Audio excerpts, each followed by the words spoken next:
Tra i 50 furti che vengono loro attribuiti c'è anche una rapina in villa compiuta il 1 agosto del 2014 a Selvazzano Dentro, in provincia di Padova. Il bilancio dell'indagine dei carabinieri denominata Freetown è di 16 moldavi residenti tra Reggio Emilia e provincia denunciati, 2 dei quali colpiti anche da provvedimenti cautelari e 2 italiani indagati per ricettazione. I furti e le rapine in negozi, appartamenti, supermercati, distributori di benzina ed aziende, con un bottino stimato di oltre 1 milione di euro, sarebbero avvenuti nel corso di anni tra le province di Reggio Emilia, Parma e Modena, ma anche in Veneto. Una ventina le perquisizioni eseguite. A Selvazzano furono presi di mira 2 anziani.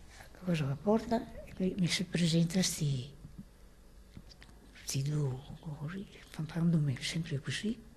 Sì. Appeso che così troppo dire, lei si era pure a casa sua, a me la trova poco che pensa e la fa tutti i giorni e nessuno che fa niente, cosa la fai?